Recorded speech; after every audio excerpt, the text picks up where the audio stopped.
प्रेमानंद नाम की एक बस्ती में रेखा नाम की एक झगड़ालू औरत रहती थी। वह बहुत ही बातूनी थी, लेकिन अपने बेटे सुमन को दिल से प्यार करती थी। सुमन को उसने बड़े ही लाड़ प्यार से पाला पोसा और बड़ा किया, मगर रेखा झगड़ालू औरत थी।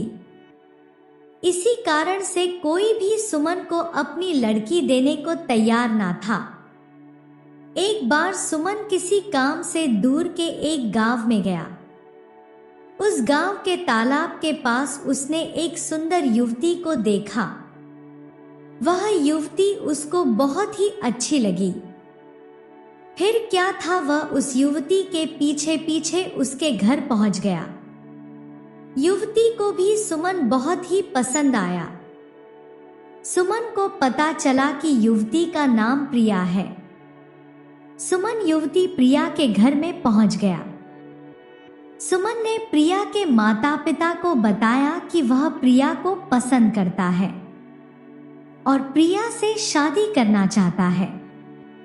प्रिया के माँ बाप ने सुमन को समझाया कि बेटा, हमारी लड़की बड़ी ही झगड़ालू है, इसीलिए उसका रिश्ता कायम नहीं हो पा रहा है।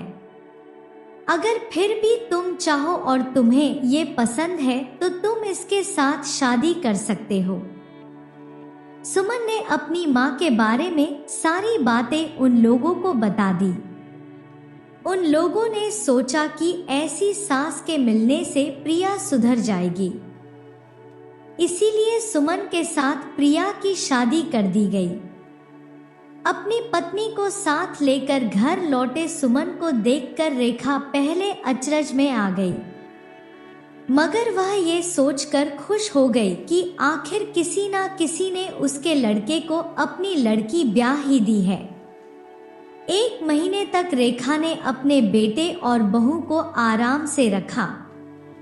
इसके बाद आस पड़ोस की कुछ औरतों ने रेखा से कहना शुरू कर दिया कि तुम अपनी बहू से कुछ काम जरूर करवाया करो, वरना वो लापरवाह और आलसी हो जाएंगी। रेखा उन औरतों की बातों में आ गई। वह धीरे धीरे अपनी बहू से छोटे मोटे काम करवाने लगी। प्रिया भी उसके सारे काम करती थी। जो भी काम उसकी सास सौंपती उसे बिना कहे चुपचाप करती थी। इस तरह से 1 महीना और बीत गया। इसी बीच सास का अपनी नई बहू के प्रति आकर्षण जाता रहा। वह प्रिया के हर काम में त्रुटि ढूंढने लगी। बहू ने भी हर बात का मुंह तोड़ जवाब देना शुरू कर दिया। दोनों के बीच वैर भाव बढ़ता गया। एक दिन सुमन खेत से घर लौटा। उसने देखा रसोई में कुछ भी नहीं बना हुआ था। जब उसने कारण पूछा तो सास ने बहू पर और बहू ने सास पर दर्जनों आरोप लगाए। सुमन दोनों को डांटने लगा। मां ने आक्षेप किया कि सुमन के लिए उसकी पत्नी ही प्यारी हो गई है, जबकि उसकी पत्नी रेखा ने इल्जाम लगाया कि उसका पति बच्चे की तरह अपनी मां का आंचल पकड़कर घूमता है। ऐसी हालत में उसने शादी ही क्यों की थी। उस दिन के बाद से सुमन को अपना घर नरक जैसा मालूम होने लगा। वैसे वह स्वभाव से बहुत ही शांत और दब्बू किस्म का था। इस पर दोनों सास बहू उसे बराबर ताने देने लगी, फिर भी वह चुपचाप सहता गया। सास बहू हर बार रोज ना रोज किसी बात पर झगड़ने लगे। एक बार की बात है, सुमन जिस जमींदार के यहाँ पर काम करता था, उसने सुमन के काम से खुश होकर अपने जानवरों में से एक दुधारू मवेशी हाँक कर अपने घर ले जाने को कहा। सुमन ने यह बात बड़े ही उत्साह से अपने घर में बताई। उसकी मां रेखा ने कहा, गौ माता को ही घर लाना, वह मंगलदायक है। गाय के रोम रोम में देवता का निवास होता है, अवश्य ही ले आओ।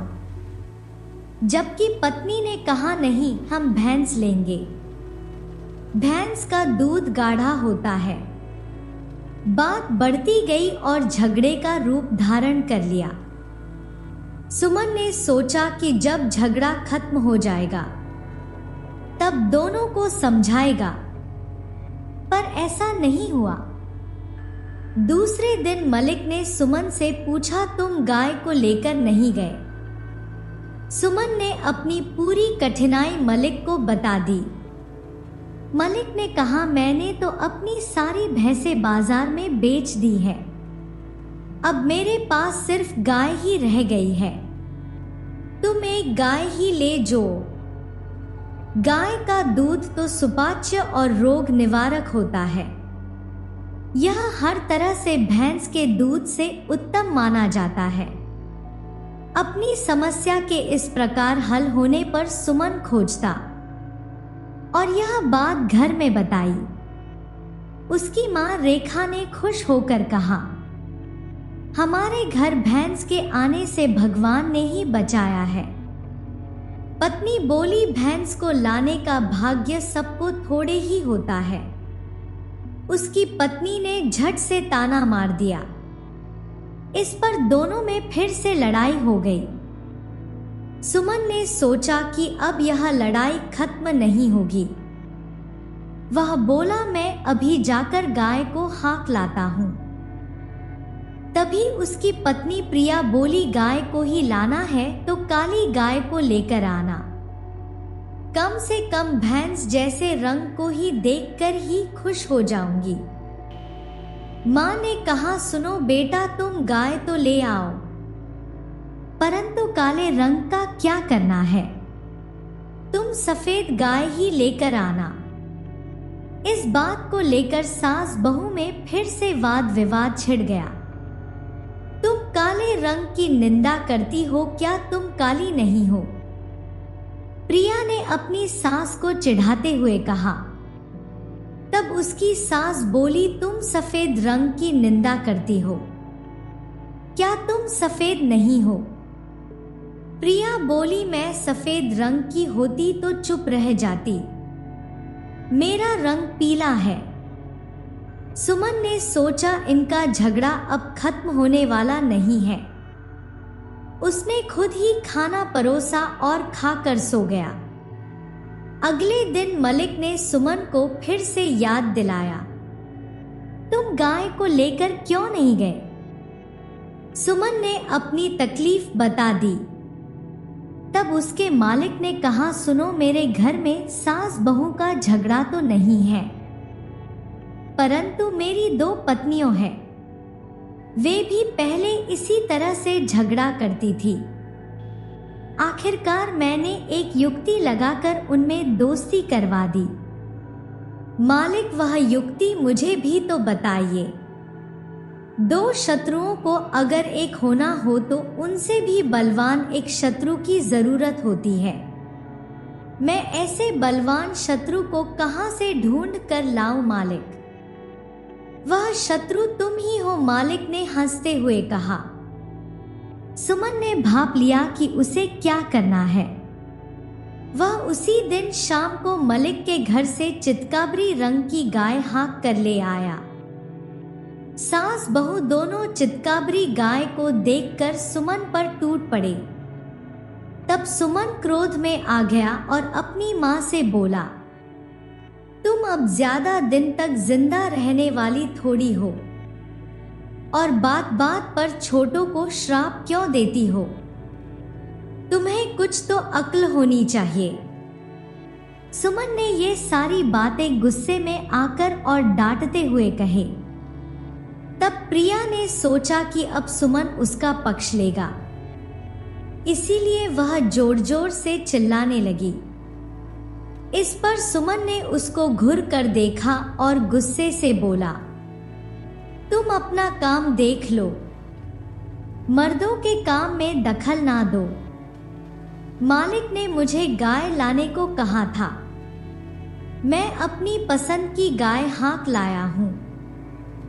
इस बारे में तुमने अपनी जीभ चलाई तो मैं भी तुम्हें इसी तरह पीटूंगा। जैसे पशु को पीटा जाता है। समझी इस तरह से सुमन ने अपनी पत्नी को भी खूब खरी खोटी सुनाई। दोनों सास बहू बेचारी चुप होकर रह गई। इस तरह से वह अगले कुछ दिनों तक बराबर अपनी मां को डांटता रहा और अपनी पत्नी को धमकाता रहा। सास बहू दोनों उसके इस व्यवहार में आए परिवर्तन से हैरान थी। वह किसी का पक्ष ना लेकर दोनों को डांटता और धमकाता रहता था। साथ ही साथ मारने पीटने की धमकी भी देता था। फिर क्या था, सुमन के इस व्यवहार की वजह से वे दोनों आपस में सुमन की चुगलियां करने लगी। जब सुमन घर पर रहता तो वो भीगी बिल्ली बनकर रहती और जैसे ही वह बाहर जाता तो आपस में सुमन की शिकायतें करने लगती। इस तरह से वे दोनों औरतें एक हो गई और आपस में सहेलियां जैसा व्यवहार करने लगी।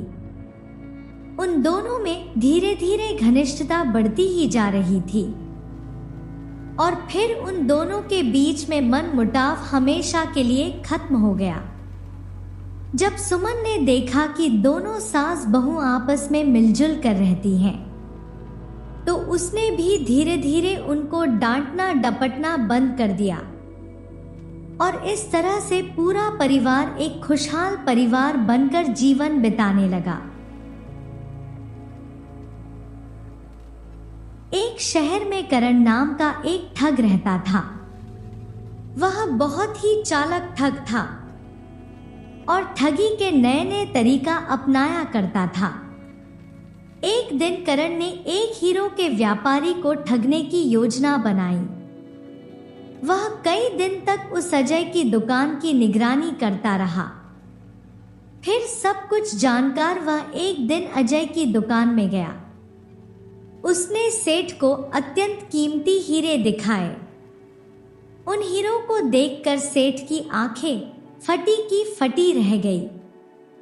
उसने इतनी कीमती हीरे बहुत ही कम देखे थे, लेकिन वो सेठ बहुत ही परखा था।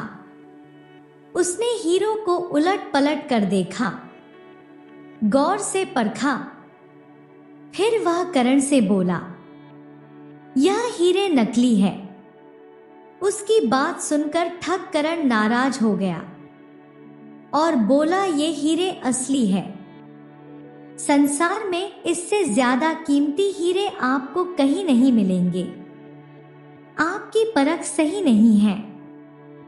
अजय सेठ उसकी बात नहीं माना और ठग करण भी अपनी बात पर अड़ा रहा। दोनों में कुछ देर तक तानातनी होती रही। सेठ ने ताव में आकर ठग को अपने असली हीरे दिखाए।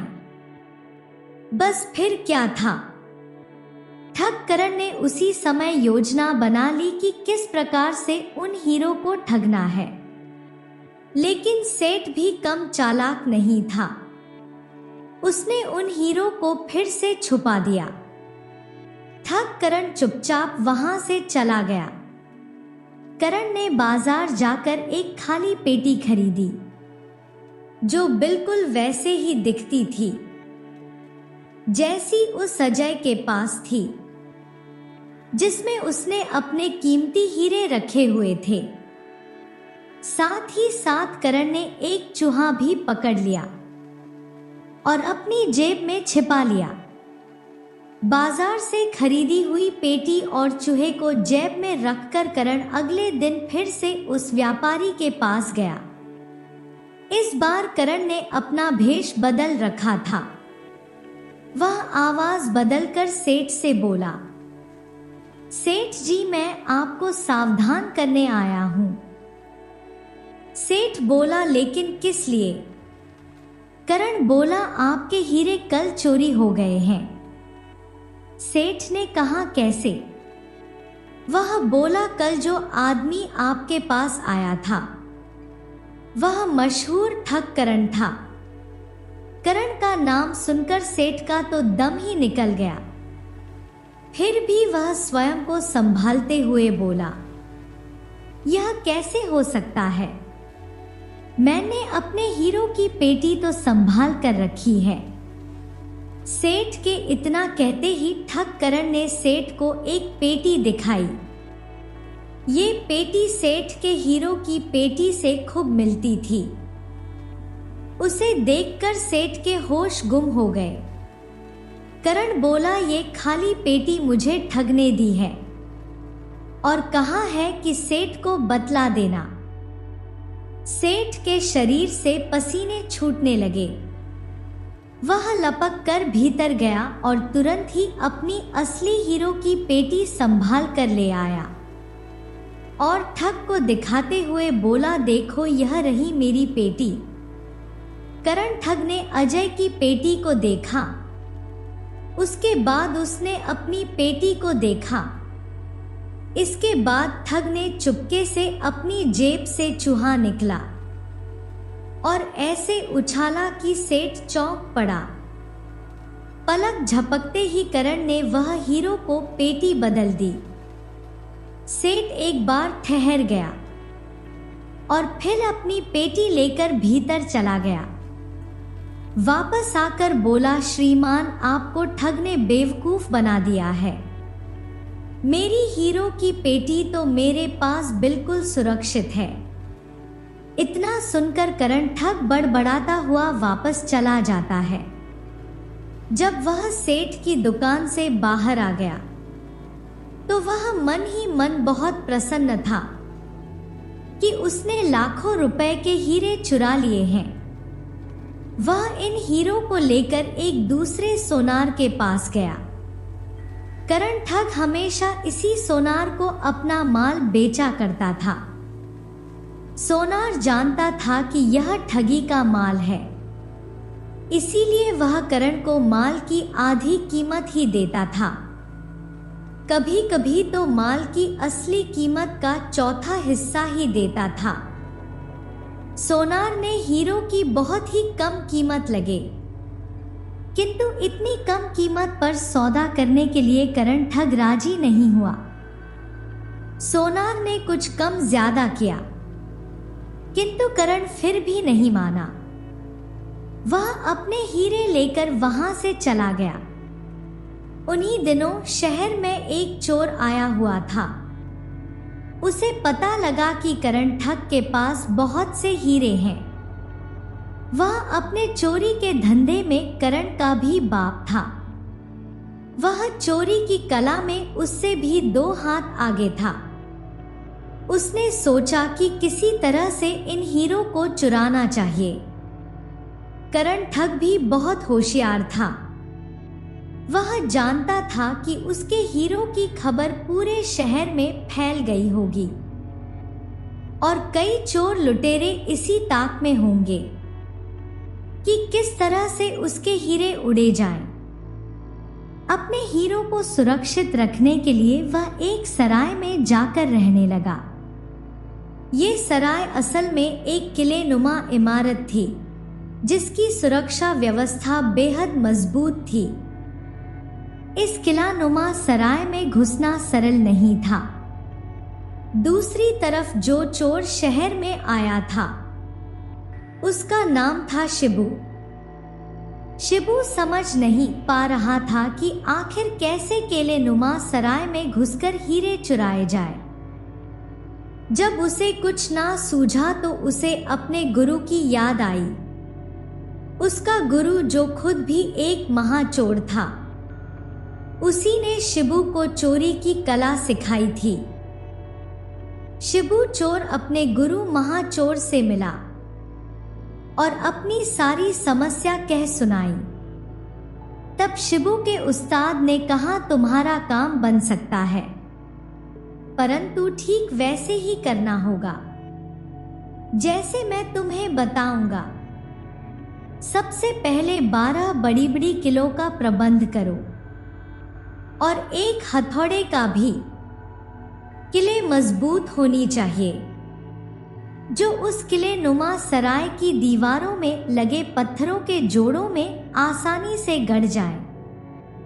तुम ये सब सामान लेकर ठीक 11:15 बजे रात को सराय के बाहर पहुंचना और जैसे ही 12 बजेंगे सराय के ऊपर लगे हुए घंटे की टंकार शुरू होगी। तुम हर टंकार के साथ साथ एक एक किल गाड़नी शुरू कर देना और उन पर चढ़ते चढ़ते ऊपर चले जाना। घंटे की टंकार की आवाज में किल गाड़ने की आवाज सुनाई नहीं देगी। 12 टंकारों के साथ 12 किले गड़ जाएगी और तुम उन पर चढ़ते चढ़ते सराय के अंदर कूद जाओगे। शिबू चोर अपने गुरु की बात पूरी तरह से समझ गया। वो ठीक रात को 11:15 बजे सराय की पिछली दीवार पर पहुंच गया और उसने ठीक वैसा ही किया जैसे उसके गुरु महाचोर ने उसको सिखाया था। इस तरह से शिबू चोर बिल्कुल सुरक्षित सराय के अंदर कूद गया। ढूंढते ढूंढते शिबू चोर उस कमरे में जा पहुंचा जहां पर ठग सो रहा था। करण ठग भी कम चतुर नहीं था। वह हीरो की पेटी को अपने सिर के नीचे रखकर सो रहा था जिससे कि कोई उसे निकाल ना सके। सबसे पहले शिबू चोर ठग के कमरे के बाहर पहुंचा। इसके पश्चात वह खिड़की के रास्ते कमरे में घुसा। चंद्रमा उग रहा था।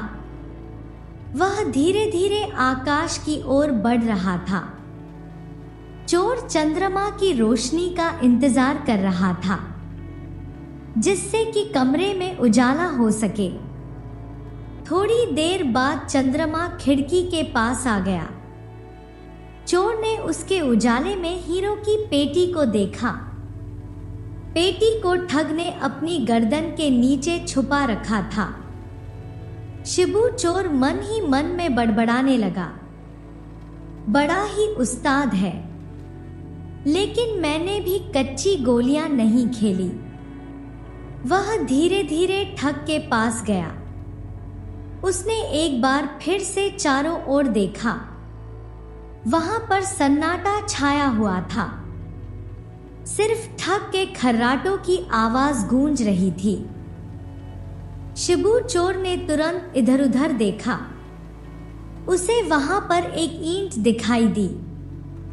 ईंट पर उसने चादर लपेट दी और उसे लेकर ठग के पास पहुंच गया। उसने अपनी जेब से तंबाकू की एक डिबिया निकाली। उसमें से थोड़ा सा तंबाकू निकालकर ठग की नाक के आगे रख दिया। ठग को तुरंत छींक आई। छींक के साथ गर्दन ऊपर उठी। चोर ने तुरंत पेटी निकाल ली और उसकी जगह पर वह ईंट रख दी। फिर पलक झपकते ही शिबू चोर वहां से चंपत हो गया। सुबह जब करण ठग की आंखें खुली तो उसने अपने हीरो की पेटी को वहां से गायब पाया। उधर जिस सोनार को वह ठग चोरी का माल बेचता था, उसने सोचा कि हीरे तो बहुत ही मूल्यवान है, हजारों के लेकर वह लाखों में बेच सकता है, इसीलिए कुछ कम ज्यादा पैसों में ठग के साथ सौदा कर लेना चाहिए। यही सोचकर वह ठग से मिलने के लिए सराय में पहुंचा। करण ठग अपना सिर पकड़े बैठा था। सोनार उसको नमस्कार करके बोला, वह हीरो की पेटी कहाँ है? मैं उसके अधिक दाम देने के लिए तैयार हूं। दोबारा हीरे देखना चाहता हूं। ठग भला क्या जवाब देता? उसने सोचा कि अगर सोनार को पता चल गया कि मेरे हीरे कोई चोर चुरा कर ले गया है तो मेरी बहुत ही बेइज्जती हो जाएगी। इसीलिए उसने अपनी इज्जत बचाने के लिए कहा, सेठ जी, उन हीरो को तो मैं बेच दिया। सेठ बोला, लेकिन किस भाव में बेचा? ठग बोला, जिस भाव में लाया था उसी भाव में बेच दिया। ना कोई नफा हुआ और ना ही नुकसान हुआ। वो सोनार इतना सा मूंग लेकर वहां से चला गया, जबकि करण ठग अपना सिर पिटता रह गया। इस तरह से एक चोर को महाचोर मिल गया।